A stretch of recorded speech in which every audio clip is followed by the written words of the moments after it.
नमस्कार विद्यार्थी मित्रांनो. Science and technology part 2 standard 10 chapter 1 heredity and evolution. Speciation जाती उद्भव. आत्तापर्यंत आपण हेरिडिटी म्हणजे काय हे पाहिलेलं आहे. अनुवंशिकता म्हणजे काय हे पाहिलेलं आहे. आणि अनुवंशिकतेला DNA कसे जबाबदार असतात, DNAमधले जीन्स आणि जनुकं कशी जनुकं कशी जबाबदार असतात ते आपण पाहिलं. हे जीन्स काही विशिष्ट प्रकारचे प्रोटीन तयार करतात आणि त्यामुळे विशिष्ट प्रकारच्या गुणधर्म किंवा कॅरेक्टरिस्टिक्स आपल्यामध्ये येतात हे आपण पाहिलेलं आहे. आणि त्याचे 3 टप्पेही आपण पाहिलेले आहेत. प्रतिलेखन, भाषांतरण आणि तिसरा जो टप्पा आहे तो आहे स्थानांतरण. इंग्लिशमध्ये ज्याला ट्रान्स्क्रिप्शन, ट्रान्सलेशन, ट्रान्सलोकेशन हे बघितलेलं आहे. जेनेटिक म्युटेशन म्हणजे काय? जनुकांमध्ये बदल होतात, जनुकीय उत्परिवर्तन. त्यानंतर आपण इव्होल्युशनची थिअरी पाहिलेली आहे. इव्होल्युशनच्या थिअरीचे वेगवेगळ्या प्रकारचे पुरावे बघितलेले, एव्हिडन्सेस बघितलेले आहेत. आणि त्याच्यानंतर डार्विन्स थिअरी बघितलेली आहे, डार्विनचा सिद्धांत.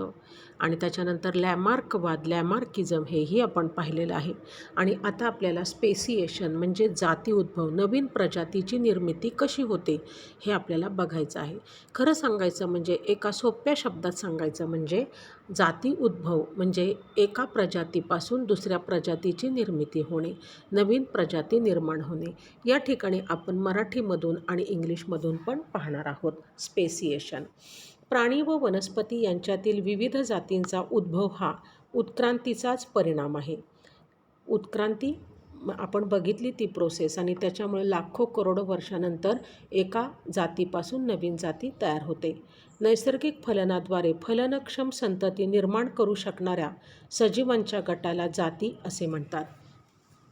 नैसर्गिक फलन म्हणजे नैसर्गिक प्रजननाची प्रक्रिया, त्याच्यातला टप्पा, एक प्रोसेस, त्यातलं एक स्टेप की नैसर्गिक प्रजनन. आपण बघतो की एकाच जातीमध्ये प्रजनन केलं जातं.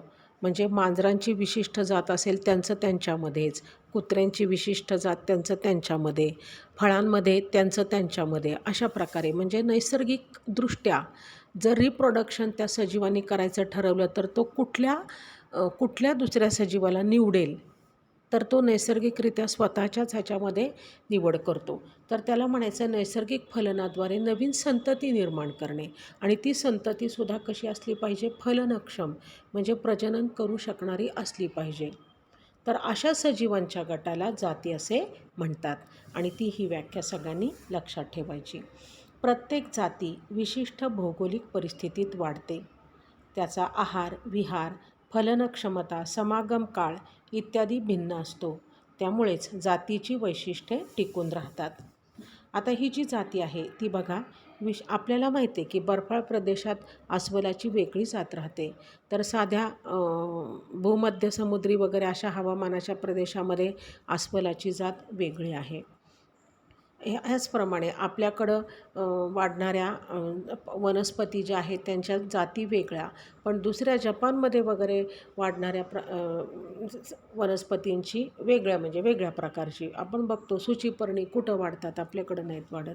म्हणजे नैसर्गिकरित्या भौगोलिक परिस्थिती त्यांची विशिष्टच असते. त्यांचा आहार, विहार, फलनक्षमता, समागम काळ इत्यादी भिन्न असतो. आहार तर माहिती आहे तुम्हाला. विहार म्हणजे इकडून तिकडे जाणे. काही आता प्राण्यांच्या बाबतीत बोलायचं झालं, विहार हा फक्त प्राण्यांच्याच मध्ये येतो नाही का, वनस्पतींमध्ये तो येत नाही. मग विहार म्हणजे काही झाडावर राहतात, तर काही जमिनीत बीळ करून राहतात, काही पाण्यात राहतात, अशा प्रकारे विहार. फलनक्षमता म्हणजे काहींचा आपण बघतो की वनस्पती, काही झाडांना बहर केव्हा येतो तो ठराविक पिरियड असतो, फळं केव्हा येतात तो पिरियड ठराविक असतो, त्याला समागम काळ म्हणायचं. आणि प्राण्यांमध्ये पण तो विशिष्टच असतो. इत्यादी एकमेकांपासून भिन्न असतात. त्यामुळे जातीची वैशिष्ट्ये टिकून राहतात. ह्या सगळ्या गोष्टी एकमेकांपासून वेगळ्या असल्यामुळे जातीची वैशिष्ट्ये टिकून राहतात. एका जातीपासून दुसरी नवीन जात निर्माण होण्यास कारणीभूत घटक.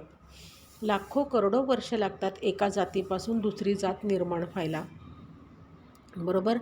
आपण बघितलं की एक उदाहरण एक उदाहरण छान सांगते मी तुम्हाला, की जे उदाहरण आहे ते जीवाश्म विषयक पुराव्याचं एक उदाहरण आहे. आर्किओप्टेरिक्स हा एक प्राण्याचं जीवाश्म सापडलेलं आहे. म्हणजे त्याचं फॉसिल सापडलेलं, त्याचे ठसे सापडलेले आहेत, इम्प्रेशन सापडलेलं आहे चिखलातलं, मातीतलं, खडकावरचं. आणि तो लाखो करोडो वर्षापूर्वी तो पक्षी अस्तित्वात होता आणि त्या पक्षाला पंखसुद्धा आहेत आणि 2 पायाच्या जोड्या आहेत. आत्ता आपण कसं बघतो, मागची जोडी असते पायाची आणि पुढच्या पायाच्या जोडीचं रूपांतर पंखात झालेलं असतं. किंवा पाल वगैरे आपण सरपटणारे प्राणी बघितले तर पायाच्या दोन्ही जोड्या असतात.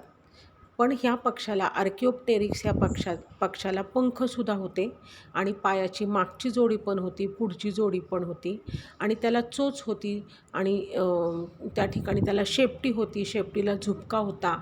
बरोबर. तर अशा प्रकारे हा जो प्राणी होता त्या प्राण्यामध्ये सरपटणाऱ्या प्राण्यांचे म्हणजे रेप्टाईल्सचे पण काही गुणधर्म होते आणि एव्हज म्हणजे पक्ष्यांचे पण गुणधर्म दोन्ही एकत्र होते. म्हणजे ह्याचा अर्थ असा की सरपटणाऱ्या प्राण्यांपासून पक्षी निर्माण झाले आणि दोन्हीचे गुणधर्म त्याच्यात. परंतु हा बदल व्हायला लाखो वर्ष लागलेली आहेत. आणि म्हणून बघा, एका जातीपासून दुसरी नवीन जात निर्माण होण्यास जनुकीय बदल कारणीभूत असतो.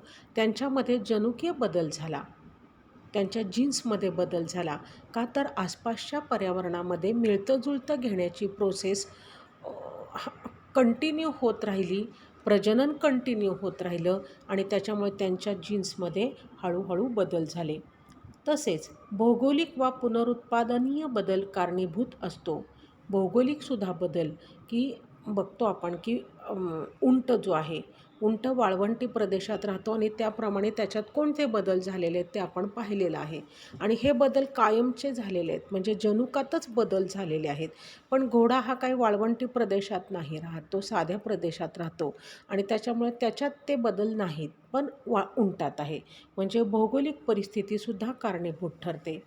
पुनरुत्पादनीय बदल, पुनरुत्पादन करत असताना आपला दुसरा मेट जो आहे, दुसरा साथीदार जो आहे, त्याच्यामध्ये ज्या प्रकारचे जनुकांचा हे आहे, त्या प्रकारचे म्हणजे हे दोन्ही जनुकांचं रिकॉम्बिनेशन होत असल्यामुळं पुढच्या पिढीमध्ये ती जनुकं सरमिसळ अवस्थेमध्ये येतात आणि त्यालाच म्हणतो आपण पुनरुत्पादनीय बदल.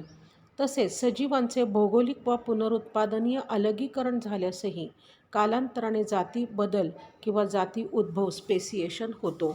एक उदाहरण असं सांगितलं जातं की एक मोठी टेकडी आहे आणि त्या टेकडीचे समजा त्या टेकडीमध्ये काही कीटक राहत आहेत, त्यांची खूप मोठी वसाहत कॉलनी आहे.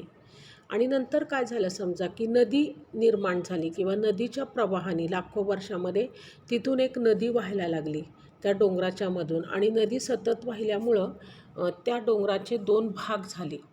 एक भाग नदीच्या एका काठाला आणि दुसरा भाग नदीच्या दुसऱ्या काठाला. आणि असं झालं की ह्या काठावर वेगळ्या प्रकारचं पर्यावरण आहे आणि इकडच्या काठावर वेगळ्या प्रकारचं पर्यावरण आहे.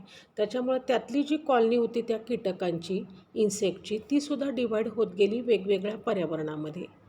म्हणजे भौगोलिक अलगीकरण झाल्यामुळं पर्यावरणाचं अलगीकरण झालं. त्याच्यामुळं मिळतं घेण्याची प्रोसेस पण बदलली आणि त्याच्यामुळे जनुकीय बदल पण वेगळे झाले आणि त्याच्यातून नवीन प्रजाती, इकडे एक वेगळी नवीन प्रजाती निर्माण झाली आणि इकडे एक नवीन प्रजाती निर्माण झाली असणार आहे. आणि सतत प्रजनन थांबलेलं नाही, प्रजनन सतत चालूच आहे आणि त्याच्यामुळं त्याला म्हणायचं की अलगीकरण झाल्यामुळं कालांतराने जाती उद्भव किंवा जाती निर्माण होते. आता हा जो सगळा भाग आहे तो इंग्लिशमध्ये आपण बघूयात सेमीच्या मुलांसाठी. Formation of new species of plants and animals is the effect of evolution. Evolution, as a result of evolution, new species of plants and animals are formed. Species is the group of organism. Here definition of species is given. Species is the group of organism that can produce fertile individuals through natural reproduction. Reproduction process should be natural, not artificial. And from that natural reproduction, new individual is produced and that individual also can reproduce. That means it is fertile individual. So these the group of individual together make species. This is the definition of species. Each species grows in specific geographical condition. Each species grows. प्रत्येक species बघा वेगवेगळ्या geographical कंडिशनमध्ये वाढते. आत्ताच आपण बघितलं की as camel और horse they live in different geographical conditions. So different adaptations we observe in them. Their food habitat means living place, food habitat, reproductive ability. Some lay egg, whereas some are viviparous, some are oviparous, and period is different. Period of lifespan is different. So these are that make that species identical. Sorry, identity of species is maintained. Identity वेगळी ओळख त्या स्पीसीची आपल्याला कळून येते. Factors responsible for speciation.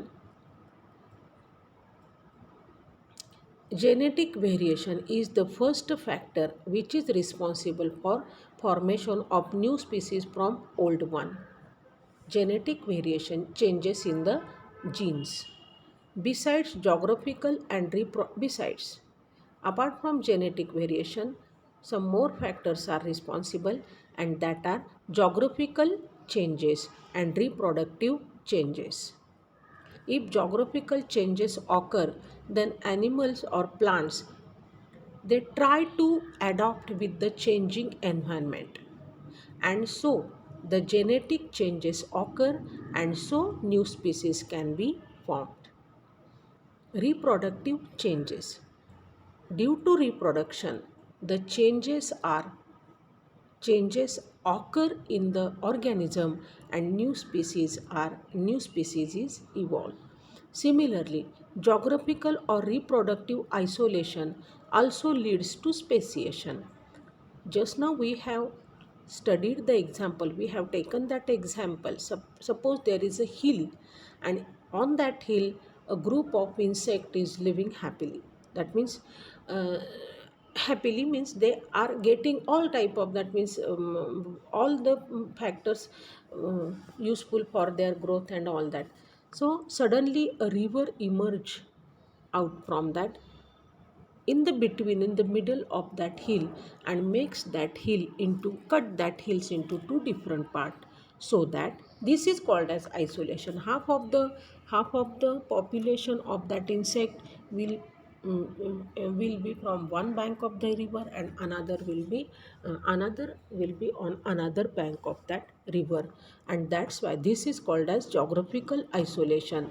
And so different environmental conditions are there on these two banks, and that's why they have to face different problems, and they are adjusting themselves in a different way. Though they were previously they were from common ancestor, isolation made them adjust differently, and that's why new species is emerged out. Now we will see human evolution. Human evolution, that will be recorded on different video, and so after this video I will send you immediately human evolution.